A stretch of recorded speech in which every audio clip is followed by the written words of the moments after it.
Hello friends, कैसे हैं आप सब लोग। आई होप सो आप सभी अच्छे हैं। और नमस्कार, मैं प्रभा द्विवेदी आप सभी का स्वागत करती हूँ द फाइनेंस फॉरेस्ट में। और आज का जो टॉपिक है वो काफ़ी इम्पोर्टेंट टॉपिक है। और आज हम एक बैंकिंग बहुत ही क्रूशियल और इनिशियल बैंकिंग टर्म्स की बात करेंगे, जिसे हर कोई डेली कहीं ना कहीं टच में रहता है, कहीं ना कहीं आपको उस चीज़ का रिक्वायरमेंट आता है। जी हाँ दोस्तों, आज हम चेक के बारे में बात करेंगे। चेक क्या होता है, चेक के टाइप्स क्या होते हैं, इम्पोर्टेंस ऑफ चेक क्या होता है, और चेक में जो बारीकियां होती हैं। चेक फिल करते टाइम बहुत सारे लोगों से गलतियां होती हैं, बहुत सारे लोगों का चेक जो है वो रिजेक्ट हो जाता है। उसके पीछे का कारण क्या रहेगा, सावधानियां क्या बरतनी है। वीडियो में बने रहें और लास्ट तक ये वीडियो देखें, ये काफ़ी आपके काम का है। यह जानकारी साझा करने के पीछे सिर्फ महज एकमात्र मेरा उद्देश्य है कि जो लोग करंटली जो डेली बेसिस पे बैंकिंग करते हैं, जिनका चेक से रिलेटेड काफ़ी बड़े बड़े और ह्यूज लार्ज अमाउंट के ट्रांजैक्शंस होते हैं, वो कई बार क्या होते हैं कि बैंकिंग आवर्स काफ़ी रश भरा होता है। मैंने अपने बैंकिंग करियर में काफ़ी ये सारी चीज़ें देखी हैं कि कस्टमर्स बैंकिंग आवर्स में जाते हैं, लेकिन due to some corrections, overrides और कुछ इश्यूज़ के कारण उनके चेक्स में रिजेक्शंस आ जाते हैं और उनका पेमेंट ड्यू रह जाता है, जिसके कारण उनके रिलेशंस भी ख़राब होते हैं और कई बार क्या होता है उनको फाइनेंशियल लॉस का भी सामना करना पड़ता है। सो फ्रेंड्स, सबसे पहले हम जान लेते हैं चेक क्या है। सबसे पहले मैं आपको हर एक टर्म्स की, जो बैंकिंग टर्म्स हैं, इन फाइनेंशियल टर्मिनोलॉजीज को एक्ट के हिसाब से ही बताते जाऊंगी। चेक को नेगोशिएबल इंस्ट्रूमेंट 1881 के अंतर्गत लिया जाता है। जी हाँ, ये नेगोशिएबल इंस्ट्रूमेंट है और ये एक साधन है, एक जरिया है जिसके माध्यम से आप बैंक को आदेश देते हैं पेमेंट करने का, अपने किसी अकाउंट से दूसरे अकाउंट में फंड्स ट्रांसफ़र करने के लिए। जी हाँ, चेक विड्रॉल्स के भी काम आता है। ये एक डॉक्यूमेंट्री एक मोड है फंड ट्रांसफ़र करने का, विड्रॉल्स का, पेमेंट्स का। इसमें 3 पार्टियां होती हैं। नॉर्मली जो चेक इशू करता है इज कॉल्ड ड्रायर, और जो जिसके नाम पे चेक इशू किया जाता है दैट इज़ कॉल्ड पेई। और इस केस में ड्रॉई हमेशा बैंक होता है। इसमें 3 पार्टियां होती हैं, ड्रॉयर, ड्रॉई और पेई। जिसके नाम पे चेक इशू किया जा रहा है वो पेई कहलाता है, जिसने चेक इशू किया है वो ड्रॉयर होता है, यानी चेक को इशू करने वाला। और हमेशा चेक बैंक के माध्यम से ही विड्रॉ किया जाता है, यानी बैंक चेक का भुगतान बैंक के माध्यम से हमेशा ही होता है। अब हम इसके महत्व को जान लेते हैं।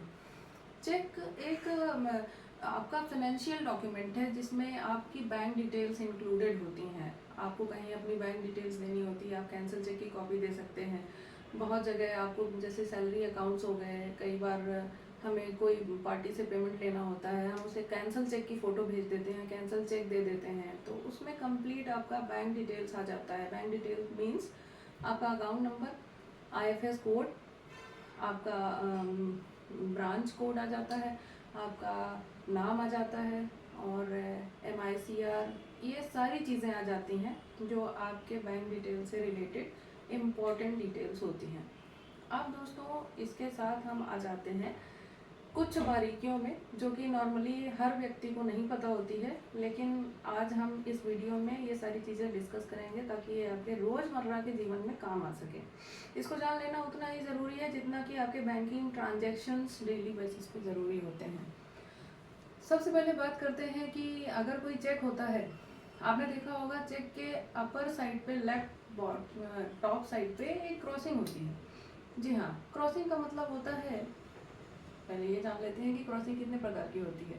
दोस्तों, क्रॉसिंग 2 प्रकार की होती है। जनरली हम अगर बात करें तो 2 टाइप की क्रॉसिंग होती है चेक के अंदर। एक होता है जनरल क्रॉसिंग और एक होती है स्पेसिफिक क्रॉसिंग। अब हम बात करें अगर जनरल क्रॉसिंग की, इसमें जनरली किसी भी बैंक को भुगतान कर सकते हैं, किसी भी पार्टी, किसी भी बैंक के द्वारा भुगतान किया जा सकता है। इसमें कोई स्पेसिफिक इंस्ट्रक्शन नहीं दिया रहता है। मैं आपको अभी बोर्ड पे भी समझा दूंगी इसको इमेज के माध्यम से, तो आपको ज़्यादा अच्छा क्लियर हो जाएगा। आगे भविष्य में जब कभी आप ऐसी क्रॉसिंग देखेंगे, आपको वो चीज़ें रिमाइंड होती रहेंगी। और एक स्पेसिफिक क्रॉसिंग होती है। दूसरा तो उसमें किसी पर्टिकुलर बैंक को स्पेसिफाइड कर दिया जाता है। अभी मैं आपको जब बोर्ड पे बताऊंगी आपको ज़्यादा क्लैरिटी आ जाएगी। अब देखिए, मैं अगर बात करूं तो चेक बहुत ही इम्पोर्टेंट डॉक्यूमेंट होता है। जनरली हमने देखा हुआ है कि हमारे बैंकिंग सेक्टर में चेक का बहुत ही ज़्यादा इम्पोर्टेंस है। कभी कभी चेक टाइम पर अगर भुगतान ना हो तो काफ़ी सारे फाइनेंशियल लॉसेस भी बियर करने पड़ जाते हैं बिजनेस में। कई बार क्या होता है कि जो प्रॉमिस्ड एक डेट होती है उस पर अगर चेक में रिजेक्शन आ जाता है, उसकी वजह से मर्चेंट्स के साथ रिलेशनशिप ख़राब होते हैं लोगों के। और कई बार क्या होता है कि बड़े जो अमाउंट्स होते हैं वो आरटीजीएस या आईएमपीएस या यूपीआई जो भी है आपके पेमेंट मोड्स उनके थ्रू नहीं होता। तो चेक एक बहुत ही ट्रस्टवर्दी एक जरिया होता है, एक ट्रेडिशनल एक मोड है जिसके माध्यम से आज भी लोग उतना ही यूज़ कर रहे हैं चेक को जितना कि पहले टाइम की ट्रेडिशनल बैंकिंग में किया जाता था। तो आज भी चेक की जो महत्वता है वो कम नहीं हुई है। और चेक एक रेपुटेशनल एक इमेज भी माना जाता है कि आपने किसी को इशू किया है, उस डेट पर जो मेंशन की हुई है उस डेट पे उसका पेमेंट हो जाता है। That is also good symbol of your CIBIL score also. आपके सिबिल में भी चेक अफेक्ट करता है, क्योंकि अगर चेक बाउंस होते हैं तो कई बार क्या होता है आपका सिबिल भी डाउन स्टेयर हो जाता है। दोस्तों, ये जो बाउंसेस होते हैं इसके बारे में भी आपको मैं डिटेल में आज जानकारी दूंगी, क्योंकि कई बार क्या होता है कि बाउंसेस के जो कारण होते हैं वो हमें पता नहीं होते हैं। मैंने अपने बैंकिंग कैरियर में बहुत सारे कस्टमर्स को देखा हुआ है, वो परेशान होते हैं, उनको पता नहीं होता है, कहीं सिग्नेचर मिसमैच हो जाता है, कहीं कुछ हो जाता है। ऐसी बहुत सारी चीज़ें होती हैं जो बारीक होती हैं और एम्प्लॉयज़ उनको पर्टिकुलर टाइम भी नहीं देते ये बताने के लिए, या ना ही एजुकेट किया जाता है कस्टमर को कि आगे नेक्स्ट टाइम उनसे ये गलती ना हो। तो मैं आपको आज बताती हूँ कि जो बाउंसेस होते हैं उसके मेनली कारण क्या होते हैं। फ्रेंड्स, जो बाउंसेस हैं वो जनरली चेक में की गई और फील की गई गलतियों से होते हैं। नॉर्मली अगर मैं देखा जाएगा तो मैं बात करूँ तो अगर जब हम चेक भर रहे होते हैं हमें डबल से चेक कर लेना चाहिए कि जिसके नाम पे चेक इशू किया जा रहा है उसका नाम सही होना चाहिए according to his bank details. उसका जो अमाउंट है वो ओवर राइट नहीं होना चाहिए, अमाउंट सही होना चाहिए, सफिशिएंट बैलेंस मेंटेन होना चाहिए आपके अकाउंट में, पर्टिकुलर डेट पे जिस दिन चेक का भुगतान किया जाना है डेट में कोई ओवर राइट नहीं होना चाहिए। कभी कभी डेट में ओवर राइट होता है, bank considers but not use to. तो डेट का जो ओवर राइट है वो कंसीडर कर लिया जाता है कई बार, लेकिन आप कोशिश करें कि फर्स्ट टाइम राइट आपका चेक फेल्ड हो। दूसरा क्या होता है कि कई बार हम चेक भरने में नाम में गलती कर देते हैं। केवाईसी में कुछ और नाम होता है, बैंक्स में कुछ और नाम होता है। आप एक बार ये जांच कर लें कि जिसके नाम पर आप चेक इशू कर रहे हैं उसका बैंक रिकॉर्ड्स में नाम और स्पेलिंग सारी चीज़ें क्या आ रही हैं। नेम मिसमैच की भी बहुत सारी क्वेरीज के कारण चेक रिटर्न होते हुए मैंने देखे हैं। अब अगर मैं बात करूं तो इसका जो रिज़ल्ट है बाउंसेस का वो काफ़ी ख़राब होता है। मतलब आपका एक तो पेमेंट डिले होता है, दूसरा आपके रिलेशंस ख़राब होते हैं, तीसरा कस्टमर को कई बार फाइनेंशियल लॉस बियर करना पड़ जाता है। कई बार आपको जहां अपनी बैंकिंग की जानकारी देनी थी वहां पर नहीं पहुंच पाती। तो इससे क्या होता है, हमें हमारा एक फाइनेंशियल जो रेपुटेशन है वो डाउन हो जाता है मार्केट में। ये चीज़ बहुत इंपॉर्टेंट है, बिजनेसमैन को ही सबसे अच्छे से पता होगा कि फाइनेंशियल रेपुटेशन इज़ व्हाट। कभी कभी आज का जो बैंकिंग जो क्षेत्र है वो भले डिजिटल है लेकिन व्यवहारिकता जो है वो आज हर जगह अभी भी मौजूद है। तो जो टर्म्स होते हैं, जो प्रोमिस होते हैं वो एक पर्टिकुलर अगर टाइम पर पूरे नहीं होते हैं that also cause your down stair reputation. अब अगर बात करें तो इसकी पेनल्टी, तो फ्रेंड्स चेक बाउंस होने की जो पेनल्टी है वो अलग अलग बैंक में अलग अलग तरीके से लगाई जाती है। नॉर्मली 500 या 600 के चार्जेस होते हैं, या मतलब कहीं किसी बैंक में अलग, मतलब चार्जेस वेरी हो सकते हैं, अलग अलग हो सकते हैं। और अगर किसी ने बार बार चेक बाउंसेस किए तो उसके लिए ये क्रिमिनल ऑफेंस भी कंसिडर किया जाता है अंडर नेगोशिएबल एक्ट 1881 का जो सेक्शन 138 है, इसमें मैक्सिमम 2 साल की जेल का प्रावधान किया गया है और उसके साथ जुर्माना भी भरना पड़ सकता है। तो चेक को आप नॉर्मली हल्के में ना लीजिए। चेक एक फाइनेंशियल और एक लीगल डॉक्यूमेंट होता है। जब कोशिश करें कि जब भी किसी को हम चेक इशू करें, टाइमली उसका भुगतान हो, उसमें कोई ऐसा कारण ना हो जिससे आपका जो बाउंसेस का जो पॉसिबिलिटी है वो बढ़े। और इसका जो प्रिकॉशन है, चेक बाउंस ना हो, ये कुछ ऐसी बारीक चीज़ें हैं जो आपको ध्यान में रखनी चाहिए। मैंने जैसा कि आपको अभी बताया, चेक भरते समय आप एक बार डबल से चेक कर लें कि क्या सारी डिटेल्स सही भरी हुई हैं। चेक भरते समय रेड इंक का यूज नहीं करना चाहिए। आपको सारी डिटेल्स एक बार जांच लेनी चाहिए। जिसके नाम पे चेक इशू किया उसका नाम सही है according to his bank records, आपने डेट कौन सी डाली है। चेक की जो वैलिडिटी है वो मैक्सिमम 3 मंथ्स की होती है। जी हाँ फ्रेंड्स, चेक पहले ये वैलिडिटी का जो था वो 6 मंथ था, लेकिन अब ये 3 मंथ हो गया है। तो आप ध्यान रखें कि चेक वैलिडिटी के अंतर्गत ही हो और हमारा जो चेक है उसका डेट और ये सारी चीज़ें सही हों, अमाउंट भी सही हो, amount in words, amount in digits, ये सारी चीज़ें सही होनी चाहिए। और चेक के जो टाइप्स हैं उनको मैं अभी आपको बोर्ड में बता देती हूँ, वीडियो को लास्ट तक देखते रहें। और एक महत्वपूर्ण जानकारी और है, अगर कोई चेक बाउंस हो गया है, उसको कई बार कस्टमर्स को डाउट होता है कि हम वापस से रिप्रेजेंट कर सकते हैं कि नहीं। जी हाँ, उसको वापस से आप रिप्रेजेंट कर सकते हैं। बस ये ध्यान में रखा जाना चाहिए कि अकाउंट्स में सफिशिएंट बैलेंस मेंटेन होना चाहिए ताकि उस बार वो चेक का भुगतान आसानी से किया जा सके। कई बार क्या होता है कि चेक बाउंस हो गया और कस्टमर को मैसेज आता है, तुरंत वो ब्रांच में कॉल लगाते हैं कि क्या करें, कैसे करें, और 1 दिन 2 दिन बाद वो चेक उनको कुरियर से भेज दिया जाता है। तो अगर कोई चेक आपका अर्जेंट है और उसको वापस से रिप्रेजेंट करवाना है और आपके पास इतना टाइम नहीं है कि आप 2 या 3 दिन या 1 हफ्ते का इंतज़ार कर सकें, तो आप तुरंत ब्रांच में कांटेक्ट करें। जो भी आपका रिलेशनशिप मैनेजर हो उसको तुरंत फ़ोन लगाएं और उसको बोलें कि आप मेरा चेक रिप्रेजेंट करवाइए। अपने अकाउंट में आप तुरंत ही बैलेंस मेंटेन कीजिए और वो वापस से वो चेक आप रिप्रेजेंट करवा सकते हैं। अदरवाइज़ वो नेक्स्ट डे ही चेक कोरियर के थ्रू एड्रेस पर डिस्पैच कर दिया जाता है। और कई बार ये urgency most of the cases में कस्टमर्स को आती है कि उनको उसी चेक नंबर से ही पेमेंट करना होता है, बिकॉज कई बार रजिस्ट्रीज होती हैं जो उनके चेक नंबर्स डल जाते हैं, तो फिर उनको उसी चेक्स के पेमेंट ही करने पड़ते हैं। तो दोस्तों, ये कुछ इम्पोर्टेंट जानकारियाँ थी जो चेक के बारे में थी और मैंने आपसे आज साझा की। और चेक के भी टाइप्स होते हैं, मैं आपको चेक के टाइप्स बता देती हूँ, बोर्ड पे बताती हूँ। और क्रॉसिंग भी कितने प्रकार की होती है मैंने आपको एक्सप्लेन किया अभी, लेकिन मैं इमेज बेसिस पे आप उसको डायग्रामेटिक इमेज पे मैं उसको बता देती हूँ, आपको अच्छा लगेगा। और ये जानकारी बिल्कुल आप नोट करके रखें, आपके काफ़ी काम आएगी। सो फ्रेंड्स, मैं आपको बता देती हूँ कि ये जो क्रॉसिंग होता है ये कितने टाइप्स का होता है और टाइप्स ऑफ चेक, ये 2 चीज़ें मैं आपको बोर्ड में बताती हूँ। सो अभी हम जान लेते हैं टाइप्स ऑफ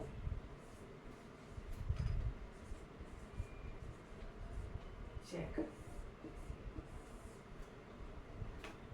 चेक के जो टाइप्स हैं वो मैं लिख के आपको बताती हूँ। पहला होता है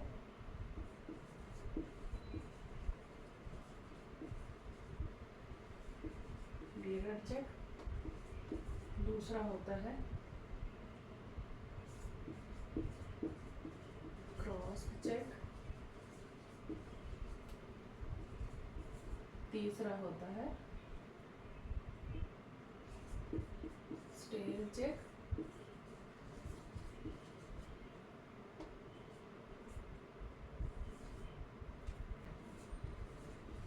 पोस्ट डेटेड चेक,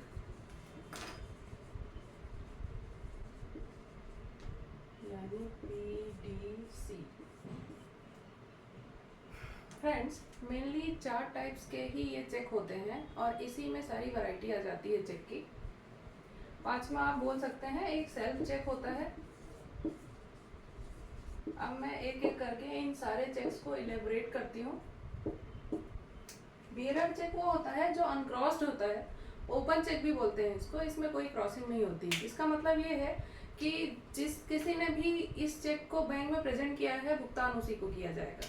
यानी अगर हम नॉर्मल भाषा में अगर बोले, अगर कोई एनिमल के गले में भी अगर ये चेक आता है तो बैंक उसको भी पेमेंट कर देती है। यानी सबसे ज़्यादा रिस्की चेक होता है बियरर चेक, जो कि अब बंद हो चुका है। बियरर चेक नॉर्मली अब यूज़ में बैंकिंग में नहीं आता है।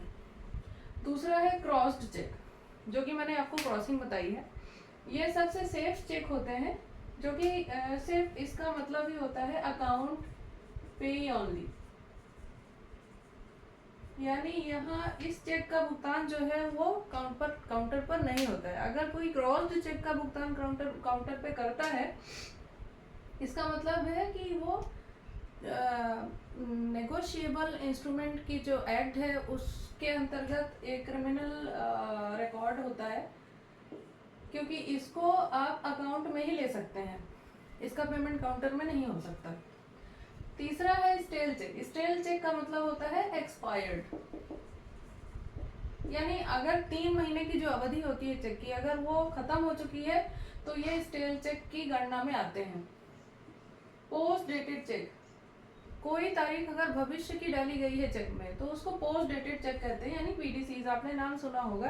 कई बार हम किसी को इंस्टॉलमेंट में पेमेंट करते हैं, किसी की भी पार्टी को, या कोई चीज़ खरीदते हैं या उसका पेमेंट करते हैं, तो वो जनरली वो जो ट्रांजेक्शन होता है उसमें हम क्या बोलते हैं कि लमसम पेमेंट ना करके हम इंस्टॉलमेंट पेमेंट करते हैं, और उनको हम 2 या 3 चेक में पार्ट करके भविष्य की जो तारीख है, फ्यूचर डेट डाल के हम वो अमाउंट उनको, वो चेक उनको दे देते हैं। उस टाइम उस पर्टिकुलर डेट पे वो चेक को बैंक में डिपॉजिट करते हैं, और जो पर्टिकुलर अमाउंट हो आपके बैंक अकाउंट से कट जाता है। तीसरा है self cheque. Normally it used to withdraw the amount from your account self cheque में अपना सेल्फ का ही फेवरिंग डाला जाता है, अमाउंट डाला जाता है, और ये नॉर्मली चेक्स विड्रॉल के काम आते हैं। तो ये हो गए चेक के टाइप्स। अब हम बात कर लेते हैं क्रॉसिंग। तो बैंक में जो चेक्स में क्रॉसिंग होती है वो 2 प्रकार की होती है।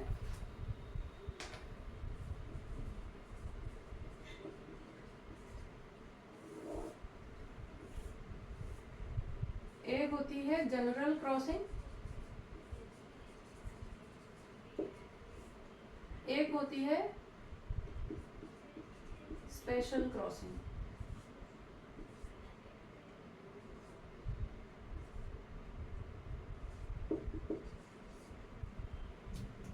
अब अगर हम जनरल क्रॉसिंग की बात करें तो आपको किसी चेक में ऐसी 2 लाइनें दिखती हैं टॉप लेफ्ट साइड पे कॉर्नर पे, या आपको ऐसी भी लाइन दिखेंगी और उसमें लिखा रहेगा एंड कंपनी, और एक ये लाइन आती है इसमें लिखा रहता है अकाउंट पेई। एक लाइन नीचे इसमें लिखा रहेगा नॉट नेगोशिएबल। सो फ्रेंड्स, ये जो ऐसे इमेजेस अगर आपको चेक में दिखते हैं, ऐसी लाइंस दिखती हैं और ऐसा लिखा रहता है, ये जनरल क्रॉसिंग होती है। हम अगर बात करें स्पेशल क्रॉसिंग की,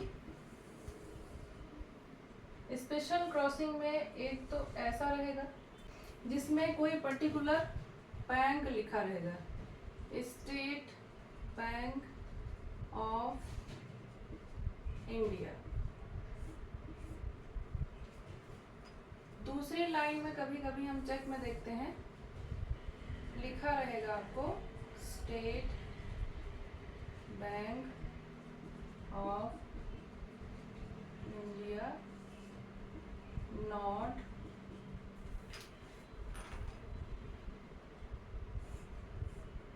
negotiable.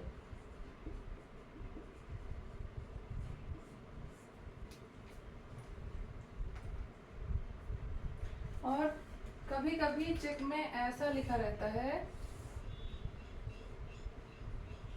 State bank of India account पे। सो अगर आपको किसी चेक में ऐसा दिखता है कि किसी पर्टिकुलर बैंक को स्पेसिफाइड किया गया है उस क्रॉसिंग के अंदर, this is called specific crossing, और ये हो गया आपका जनरल क्रॉसिंग। ब्लैंक 2 लाइनें, या तो एंड कंपनी लिखा रहेगा या तो अकाउंट पे ही लिखा रहेगा। कहाँ पर? हमेशा याद रखें, क्रॉसिंग हमेशा अपर टॉप लेफ्ट कॉर्नर पर होती है चेक पे, और या तो नॉट नेगोशिएबल रहता है। सो फ्रेंड्स, मैं चाहती हूँ कि आप ये जानकारी अपने जो आपके परिचित हैं और फ्रेंड सर्कल है उसमें भी साझा करें, ये वीडियो भी शेयर करें, लाइक करें और चैनल को सब्सक्राइब करें, और वीडियो को लास्ट तक ज़रूर देखें। जो भी हमें जो भी वीडियो आता है, सारे वीडियो आपके काम के रहते हैं, और ये जनरल बैंकिंग प्रैक्टिसेस में काफ़ी काम का है। इवन आफ्टर मैं अपने वीडियो इस पर्पज़ से भी बनाती हूँ कि क्लाइंट्स, कस्टमर्स और bank account holders, even after bankers के लिए भी उतने ही इम्पोर्टेंट है, और इसको जानकारी को जितना ज़्यादा आप शेयर करेंगे उतना ज़्यादा जो नॉलेज है, जो करंट अपडेट्स हैं, वो लोगों तक पहुँचेंगे। मेरा पर्पज़ यही है, और हमेशा आपका बस सपोर्ट चाहिएगा मुझे, और बस आप सभी का जो सपोर्ट है वो वही मेरा मोटिवेशन रहेगा। थैंक यू सो मच, और वीडियो को हमेशा लाइक और शेयर करते रहें और चैनल को सब्सक्राइब करते रहें। Thank you so much.